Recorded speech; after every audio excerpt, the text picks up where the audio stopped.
Behind the scene with David Badin, reporting now from the Knesset, Israel's parliament, after 3 days of a HUDNA.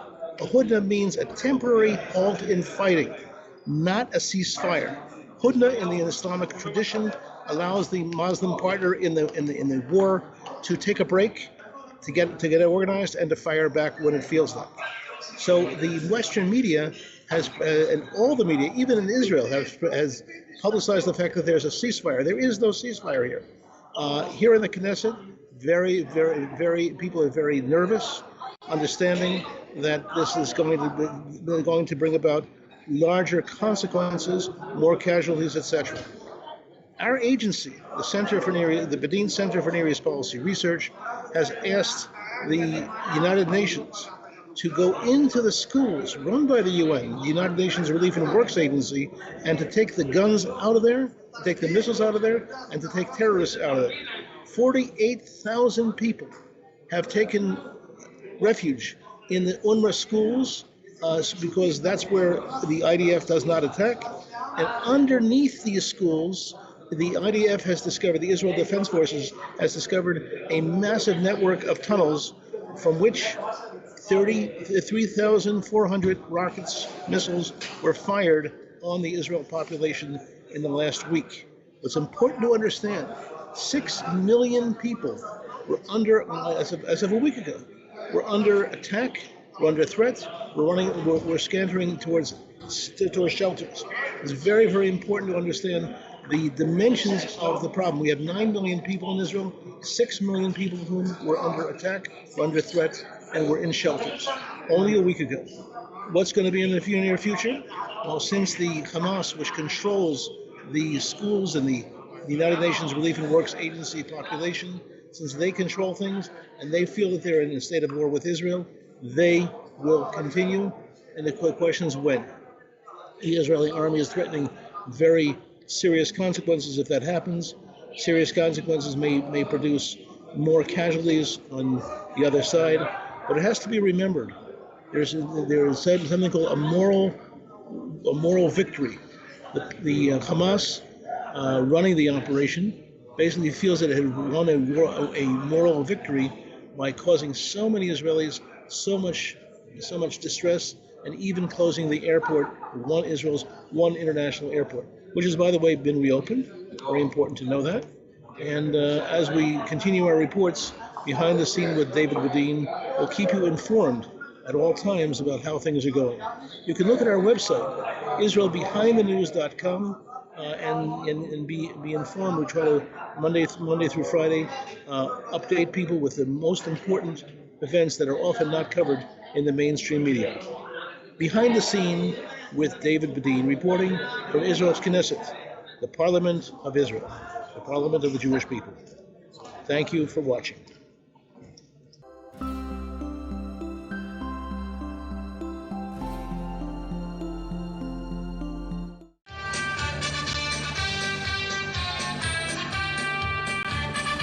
UNRWA is the United Nations Relief and Works Agency. Its school system encompasses more than 400 facilities in Gaza, the West Bank, and Jerusalem. The system garners 58% of the $1.5 billion budget of UNRWA and proclaims that it educates refugee children to follow principles of nonviolence and conflict resolution in a peaceful manner. However, our monitoring of UNRWA during the COVID-19 pandemic shows the opposite. السلام عليكم ورحمة الله وبركاته. أهلا ومرحبا بكم طلابي الأعزاء في مدرسة ذكور الشاطئ الإعدادية باء وطلاب الصف السابع في منطقة غرب غزة التعليمية وفي قطاع غزة ككل. معكم المعلم رأفت عوض لنشرح سويا ونستكمل شرح البطاقات التعلمية التي أصدرتها دائرة التعليم في الأونروا. Online UNRWA education delegitimizes Israel and glorifies those who die or kill others in the name of jihad.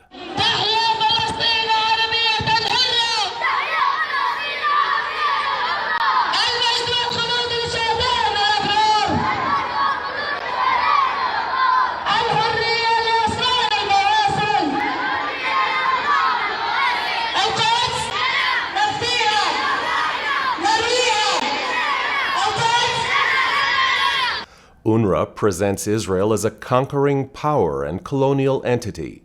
The agency demands the right of return to pre-1948 Arab villages in what is now Israel. ثالثا، الاستعمار الحديث الذي خضعت له فلسطين ولا زالت تخضع له، لن يستطيع أحد أن يجيب إجابة خاطئة بالطبع. الاحتلال الصهيوني الغاشم. In other words, UNRWA indoctrinates the next generation for total war to replace Israel with a Palestinian state.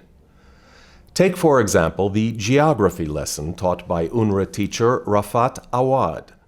معنا خريطة أوضح لتضاريس فلسطين، وبإمكانكم أن تروا أو تعددوا بعض المدن الساحلية الشهيرة في فلسطين، أشهرها مدينة عكا وحيفا وأيضا يافا. عنه في الخريطة هنا سهل مرج بن عامر بين جبال الكرمل وجبال جنين عن طريق الإنترنت، وتروا جمال هذا السهل الجميل جدا الذي يوجد في فلسطين، ولكن يمنعنا من رؤيته ومن التمتع بمنظره الجميل الاحتلال الصهيوني.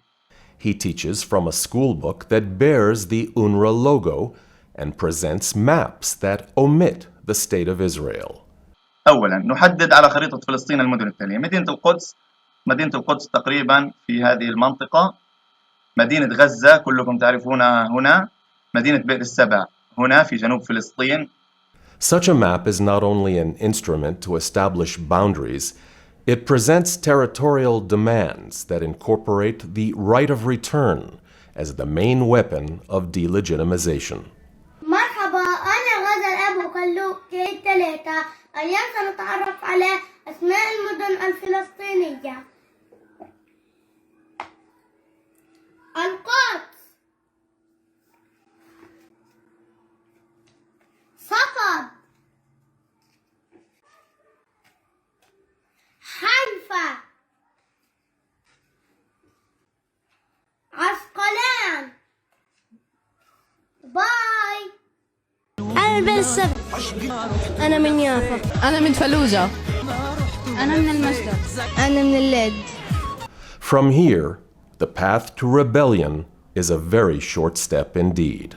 تقدموا تقدموا، كل سماء فوقكم جهنم وكل أرض تحتكم جهنم.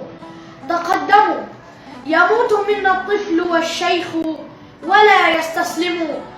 The denigration of Israel as an enemy of Islam and the Palestinians is a motif that repeats itself in all school books and lessons in online UNRWA education. Here, a teacher explains the so-called intention of the Zionists to set the Al-Aqsa Mosque ablaze and destroy it. الهدف الثاني، يعلل الطالب إقدام الصهاينة على حرق المسجد الأقصى بتاريخ 21 آب 1969. رأينا إحراق المسجد الأقصى في عاصمة فلسطين القدس في دولة فلسطين. من الذي أحرق المسجد الأقصى؟ من الذي سيحرق المسجد الأقصى؟ هل سيكون إنسان مسلم أم سيكون عدو الفلسطينيين الأول والأوحد حاليا؟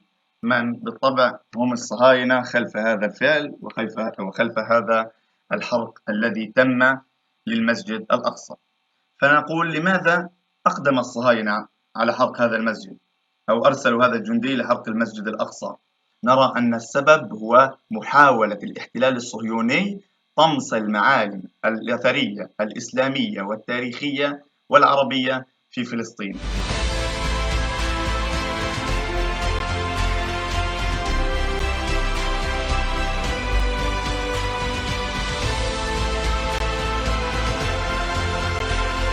Has the time not come for UNRWA donor nations to condition funding on an end to such indoctrination and instead to stress education for peace?